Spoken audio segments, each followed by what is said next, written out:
अच्छा जी प्यारे बच्चों, ये लेक्चर 2 है मेरा। और लेक्चर 2 में हम सबसे पहले पढ़ेंगे स्केलर्स एंड वेक्टर्स। ठीक है, ये आपको याद है, आपका शायद टॉपिक 1.2.4 था या 2.5 था, लेकिन हम इसको लेक्चर 2 में ही पढ़ रहे हैं। आप पढ़ चुके हैं यकीनन, पोजीशन पढ़ लिया आपने, 1D 2D एंड 3D, ये मैं बता चुका हूं।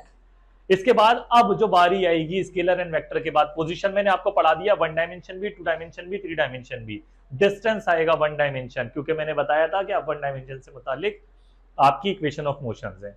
इसी तरह से फिर आप पढ़ेंगे डिस्प्लेसमेंट 1 डायमेंशन में, इन दोनों में आप फर्क देखेंगे। फिर आएगा vector addition, vector translational invariance होता है जिसमें फ्री वेक्टर का कॉन्सेप्ट पढ़ेंगे। फिर टाइम एक्सिस, मास, पॉइंट, एक ही बातें सारी, मास कह लें, पॉइंट मास कह लें, पार्टिकल या पॉइंट पार्टिकल, ये आपके लेक्चर 2 का आउटलाइन है। तो 2.2 तक हमने पढ़ लिया था, टाइप्स ऑफ मोशन। ठीक है, 2.3 देखें ना किस बारे में प्यारे बच्चों, ये बुक है आपकी, जरा देखें ना। Motion of an object describe by specifying it's, क्या नहीं पढ़ा आपने पोजीशन? तो भाई आपकी बुक में ही है, पोजीशन पढ़ा है आपने। उसके बाद चेंज इन पोजीशन क्या होता है? डिस्टेंस, ये डिस्टेंस लिखा है चेंज इन पोजीशन। अभी देखें वर्ड क्या लिखा हुआ है, चेंज इन पोजीशन।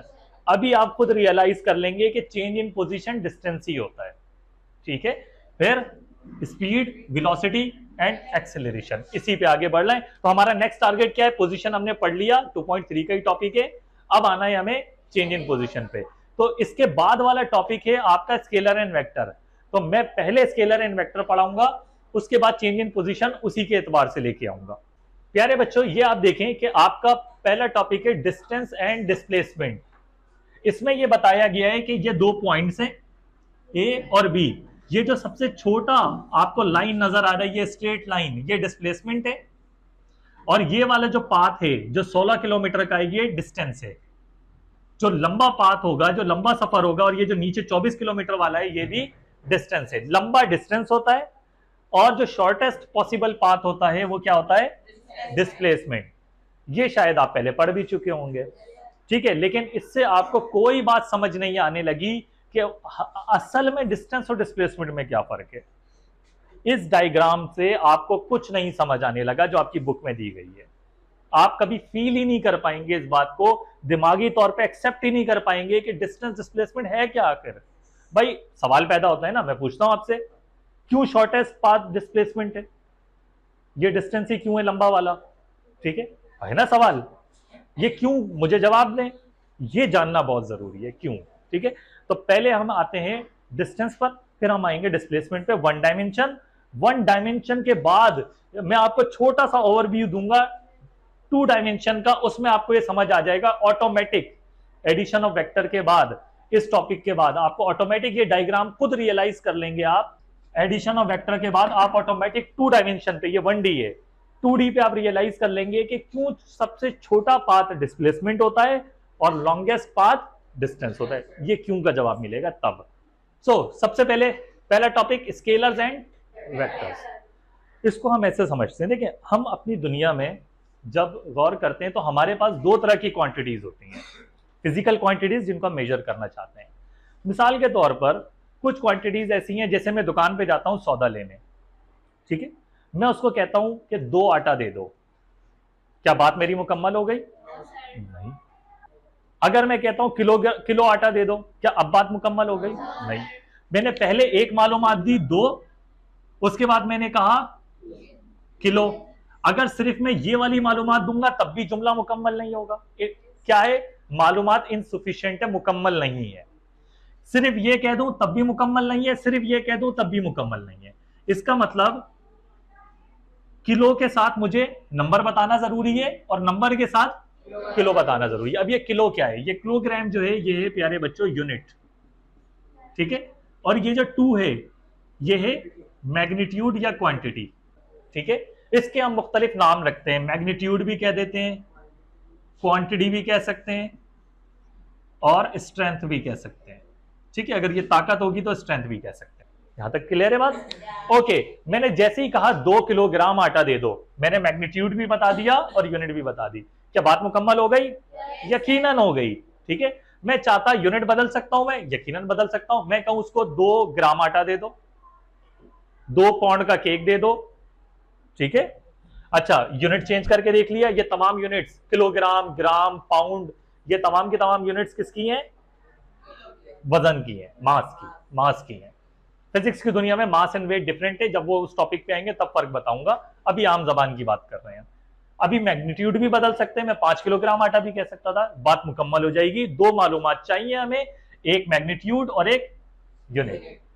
ठीक है, ये आपकी ऐसी क्वांटिटीज जो सिर्फ मैग्नीट्यूड और यूनिट से बात मुकम्मल हो जाए, वो फिजिकल क्वांटिटीज हम कहते हैं उनको स्केलर्स। तो अभी हम 2.4 पहले पढ़ लें, स्केलर्स एंड वेक्टर्स। तो स्केलर कौन सी क्वांटिटीज है? वो फिजिकल क्वांटिटीज है, मेजर कर सकते हैं। फिजिकल क्वांटिटी आपको पता है इस वर्ड का मतलब, जिसको मेजर कर सकें, जिनको दैट हैव, जो रखती है मैग्नीट्यूड एंड सूटेबल यूनिट। ठीक है, दो मैग्नीट्यूड और यूनिट बताने से बात मुकम्मल हो जाती है, ऐसी क्वांटिटीज कहलाती हैं स्केलर। यही उठा के आप डेफिनेशन लिख सकते हैं। ठीक है, वो क्वांटिटीज जिनमें मैग्नीट्यूड और यूनिट की रिक्वायरमेंट हो, काफी हो, ऐसी क्वांटिटीज स्केलर्स कहलाती हैं। ओके, अब मैं ऐसे और भी यूनिट्स है ना, 2 मीटर फासला, अब ये फासले की यूनिट आ गई, 2 मैग्नीट्यूड हो गया और मीटर यूनिट हो गई। ठीक है, ये फिजिकल क्वांटिटी का नाम क्या है? लेंथ, लंबाई, फासला, डिस्टेंस। ठीक है, इस फिजिकल क्वांटिटी का नाम क्या है? मास। इसका नाम क्या है? लेंथ या डिस्टेंस। और 2 मीटर यानी कि 2 मैग्नीट्यूड और मीटर उसकी यूनिट हो गई, तो बात मुकम्मल हो जाती है। डिस्टेंस भी स्केलर और मास भी स्केलर। ये 2.4 है आपका। ठीक, वेक्टर क्या है? वेक्टर्स वो क्वांटिटीज जिनमें मैग्नीट्यूड, सूटेबल यूनिट और पर्टिकुलर डायरेक्शन, इसमें एक चीज और आ गई, वो क्या है? डायरेक्शन की भी जरूरत पड़े। तो ऐसी कौन सी फिजिकल क्वांटिटी है जिसमें इन चीजों की जरूरत पड़े? मैं आपसे एक सवाल करता हूं, प्यारे बच्चों, ये एक किताब है, मैं कहता हूं आपसे कि ये किताब उठाकर 2 मीटर पर रख दो, क्या आप ये किताब उठाकर 2 मीटर पे रख सकते हैं? क्यों, क्या मसला है?